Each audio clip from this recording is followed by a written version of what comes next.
接下来呢，我们来到了贵尔公园，我们是从侧门进来的。为什么呢？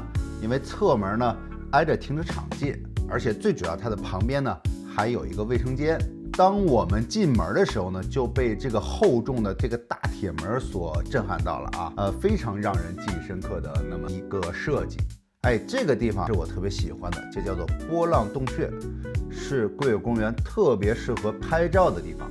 由于高迪追求自然的理念，他所有设计都试图不破坏原有的地形结构，但是公园目前所在的位置处在一个极度复杂倾斜的坡度的地形上，在不得不破坏一部分地形的前提下，高迪也尽了最大的努力去保留地形的原貌和走势，并最终形成这些弯曲的拱门和倾斜的立柱。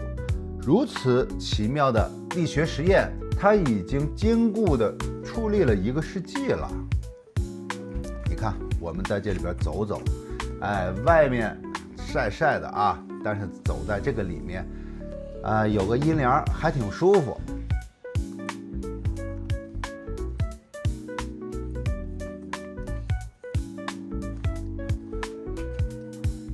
贵尔公园得名于其赞助人埃乌塔奥·贵尔，他是一位富有的巴塞罗那工业家和政治家。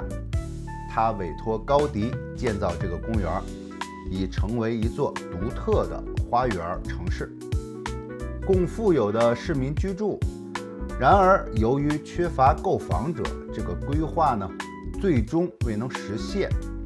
尽管如此呢，高迪仍然继续着手建造公园的一部分，直到1914年伯爵去世，他的继承人决定停止这个项目的工作。从1906年到1926年，高迪在这里的生活工作整整20年。公园最初的计划是建造一个60间房屋的一个住宅，但到施工完成大约20%的时候，当他们试图出售这些住宅的时候呢，他们只卖了3套房子。实际上呢，这些房子的主人是谁呢？一个是贵尔的，一个是高迪的，还有他的律师的。这栋粉色的小楼就是高迪住了20年的房子，现在仍然保存得很好。它现在又作为一个高迪的博物馆向对外展示。现在我们又来到了贵尔公园的中心区域，被称为大广场。它是贵尔公园的核心，被高迪设计用于市集和娱乐活动的场所。这里有一条长凳，被称为多彩的蛇长凳，它是贵尔公园另一个典型的符号，像蛇一样蜿蜒盘踞在观景台的这个高处，打破了传统公园常以固有的形象。它也被列为吉尼斯世界纪录，是全世界最长的座椅。它每一片都在闪耀的颜色的陶瓷拼贴出独特而美妙绚丽的风景。此外，作为一名天才的建筑师，在那个年代，高迪就运用了人体工程学。你看，大家坐上去多舒服啊！但是我可告诉你啊，天热的时候很烫屁股。这块又是蓝色的区域，有些区域呢是有规律的，然后呢，我觉得有些区域是完全没有规律的，像这一块很随意。你说有没有这么一种可能啊？这些随意的设计是高迪很信任的工匠随意贴上去的。你想，毕竟这么多细节，高迪怎么可以面面俱到呢？如果真是这样，工匠真的是理解这个高迪设计的这个精髓了，并且呢，他与设计师的风格保持一致，从而也间接说明高迪所以会信任工匠。当然了，这也是我自己的猜测了。如何给不规则形状的雕塑，尤其是曲面的墙壁覆盖瓷砖呢？简单答案呢就是打碎。瓷砖和玻璃的碎片结合了粗糙的石块，用最便宜的建材。谁说最便宜啊？这个瓷砖当时那个时候是最贵的，陶瓷都是当时是最贵的。所以你说他打碎了这么多，可见他这个下了多大的成本啊！所以呢，他就创造出最华丽的这种姿态，这就是高迪无与伦比、天马行空的想象力所在。贵尔公园从来没有打算成为一个公园，当初计划将是一个60栋房屋的封闭式住宅的社区，所以有一个单独的入口和警卫室。由于这2座建筑独特而梦幻般的氛围，以及与周围和谐自然的景观，它似乎一进来呢，就走到了一个童话的世界。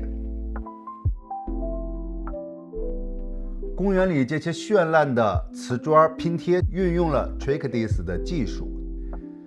那贵尔公园是高迪使用这一手法最多的地方，其中最为著名的就是这个蜥蜴像。又有谁能想到这个巨型蜥蜴其实是收集雨水的装置呢？并且从它嘴里流出来的水呢，都来自聚集在公园水库的天然雨水，做到了很好的水物循环。这不仅成为公园的象征，这个塑像也是巴塞罗那的象征。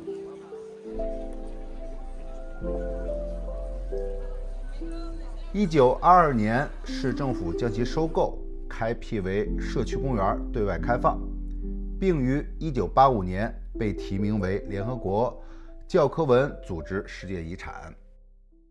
奥特莱斯，哇，shopping的天堂！看看，开始败家，开始败家 shopping 啊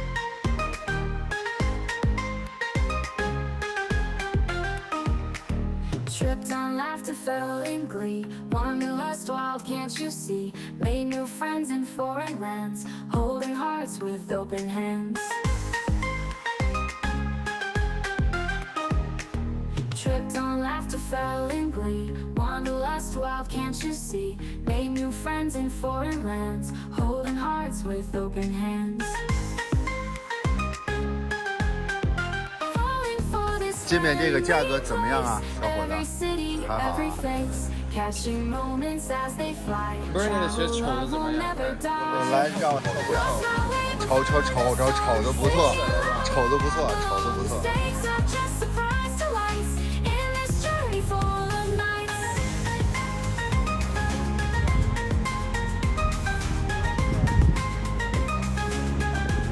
这不就是丑鱼吗？Postcards sent from unknown streets, dancing wild with joyful beats. Every trip's a chapter new, writing stories all in view.